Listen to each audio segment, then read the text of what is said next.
عزیز دوستو السلام علیکم۔ قسط نمبر 6 کے ساتھ بندہ حاضر ہے۔ پچھلی قسط میں یہ عرض کر رہا تھا کہ تاریک غاریں کیا ہوتی ہیں۔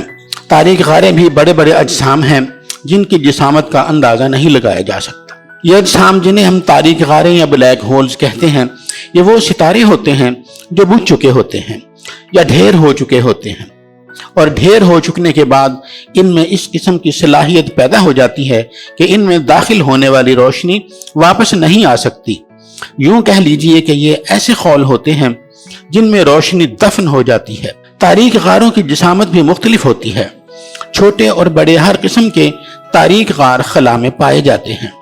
سائنسدانوں نے ایسے تاریک غاروں کا پتہ چلایا ہے جن میں لاتعداد سورج دفن یا غائب ہو سکتے ہیں اور ان کی روشنی کا شائبہ تک باقی نہیں رہتا۔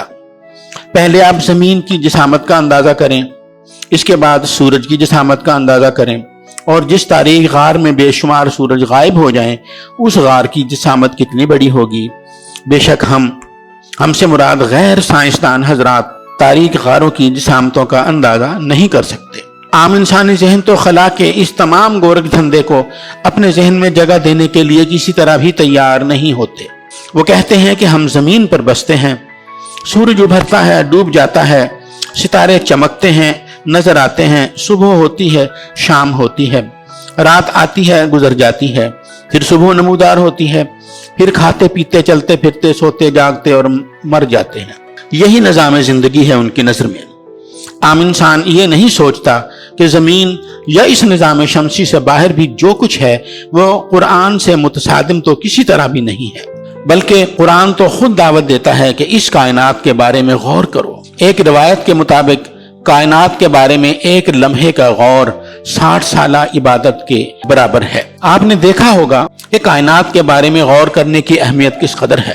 دوسرے الفاظ میں اس طرح کہہ سکتے ہیں کہ اللہ تعالیٰ نے دعوت دی ہے کہ میری بنائی ہوئی کائنات کے بارے میں غور کرو اور دیکھو کہ میں نے کیا کیا بنایا ہے اور کس کس طرح بنایا ہے اور کیسے کیسے رنگ اس کائنات میں بھرے ہیں میں نے۔ لیکن عام انسان اپنے ذہن کو سورج کی روشنی اور ستاروں کے ابھرنے ڈوبنے سے آگے جھانکنے کی اجازت نہیں دیتا۔ حقیقت یہ ہے کہ کائنات ایک حیرت کدہ ہے اور انسان حیران ہونے کی اتنی صلاحیت نہیں رکھتا جس قدر حیرت کا تقاضا یہ کائنات کرتی ہے۔ زمین کے انسان نے ابتدا ہی میں اپنے اوپر رسم و رواج کا ایک عجیب خول چڑھایا اور اب انسان اس خول سے باہر آنے کو تیار نہیں ہوتا۔ عزیز دوستو، قسط نمبر 6 کے اختتام پر اجازت چاہوں گا۔ تب تک کے لیے اللہ حافظ، فی امان اللہ، اپنا خیال رکھیے۔